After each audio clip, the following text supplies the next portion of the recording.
Aí, pessoal, tudo beleza? Quadrinhos Porretas hoje vai fazer uma viagem no tempo e vai falar sobre a adaptação para quadrinhos da obra de um autor nacional que, se estivesse vivo, estaria completando em outubro de 2022 130 primaveras. Eu estou falando de Graciliano Ramos e de Vidas Secas e sua interpretação para as histórias em quadrinhos pelas mãos do roteirista Arnaldo Branco e do desenhista gaúcho Eloá Guazelli. Gente, vamos só relembrar um pouquinho que Vidas Secas foi primeiramente publicado em capítulos a partir de 1937 em periódicos cariocas. E em 1938 foi organizada como um romance que primeiramente iria se chamar O Mundo Coberto de Penas. E aí o Graciliano reviu o título, né, que era o nome de um dos capítulos, e resolveu chamar o seu romance de Vidas Secas. Vidas Secas já foi adaptado para o cinema em 1963 por ninguém menos do que Nelson Pereira dos Santos, um filme belíssimo. E em 2015 saiu a adaptação para quadrinhos pela Galera Record, que é o selo da Record para publicações, digamos assim, jovens, juvenis. E o texto do Graciliano em Vidas Secas é um texto cru, econômico, direto, sem tantos adjetivos, porque ele quis mostrar que aquelas pessoas, aqueles personagens, eles são frutos do meio, um meio tão castigado pela seca como foi e continua sendo o sertão nordestino. Ele quis falar sobre personagens que vivem num tempo diferente. Por quê? Porque a ciclicidade da seca faz com que passado, presente e futuro sejam praticamente uma coisa só. Tanto que o livro e também o quadrinho começa com um capítulo chamado Mudança e termina com a fuga. Poderia ser a mesma coisa? Poderia, mas fuga dá a ideia de você abandonar, de você fugir de algo que estava lhe oprimindo, lhe fazendo mal e tentar ir em busca de algo diferente, de algo melhor, vamos até dizer de algo desejado, almejado, sonhado. A reflexão que o Graciliano Ramos deixa aqui para gente é uma reflexão muito tocante, porque ela é forte e, ao mesmo tempo, ela é melancólica. Ela é dura e poética. A reflexão é a seguinte: será que alguém que é guiado pela seca, que leva uma vida errante, praticamente seminômade, que está constantemente em busca de trabalho, de comida, ou seja, de sobrevivência, será que esse alguém ou essa família errante ela almejaria algum dia ser semente? Ela almejaria algum dia fincar raízes numa terra difícil, árida, numa terra onde a chuva falta, a água é escassa, os animais definham, o roçado não vinga. Como é que eu vou excluir a errância da minha vida se a região na qual eu vivo, ela praticamente não me permite isso? E ele vai colocar os seus personagens ali, no limiar de ser bicho. São seres humanos que não sabem se comunicar entre si. Eles geralmente grunhem,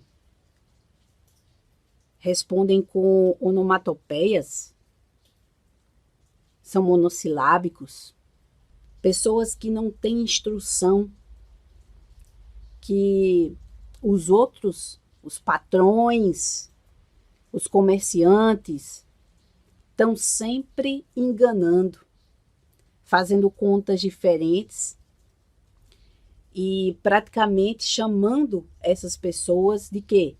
De burros, ou seja, animalizando elas ainda mais, ou melhor dizendo, dando carimbo ali, atestando que aquelas pessoas não são gente.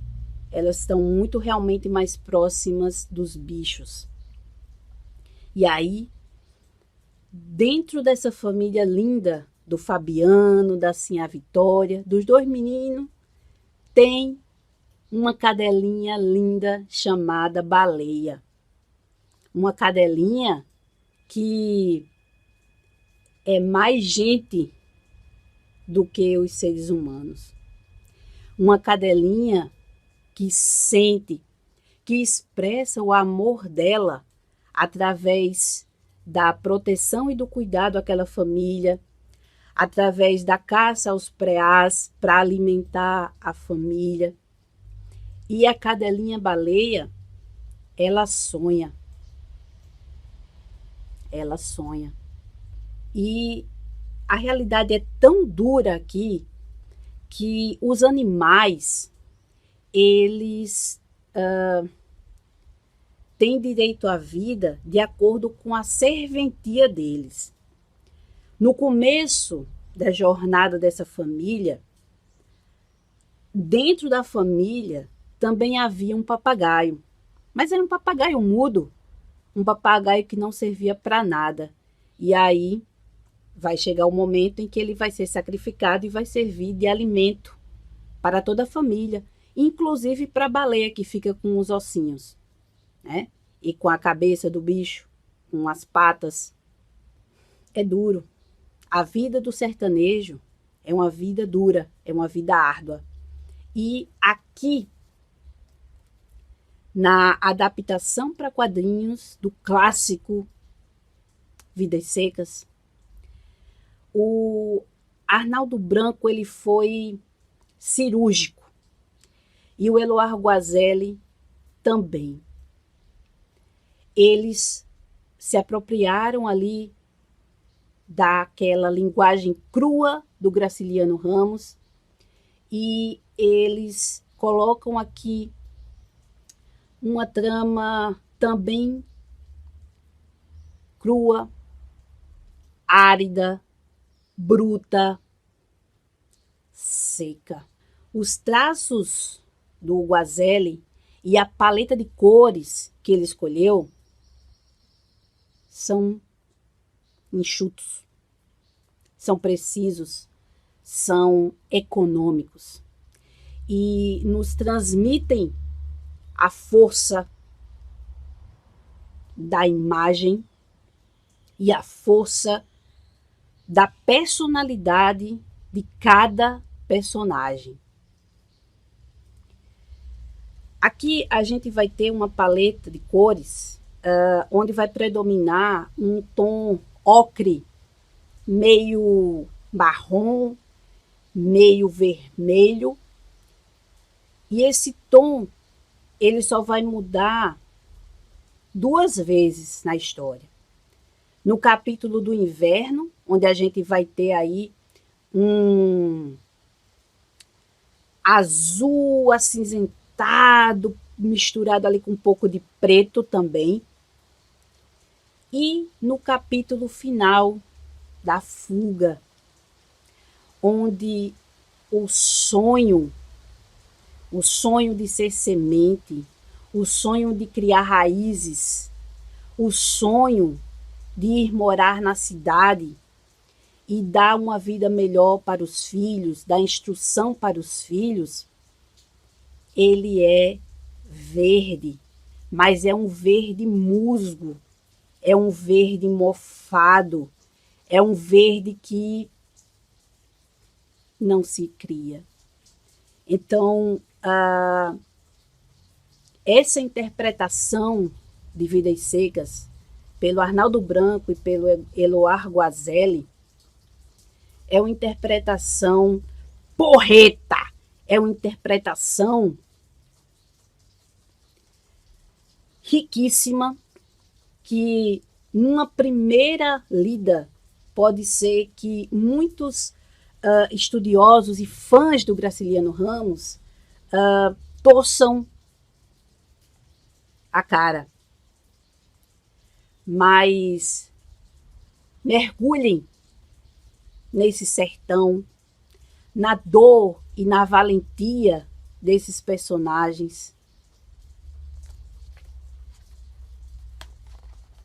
E até na licença poética que o Arnaldo utilizou de colocar diálogos diretos, porque é uma história em quadrinhos e pede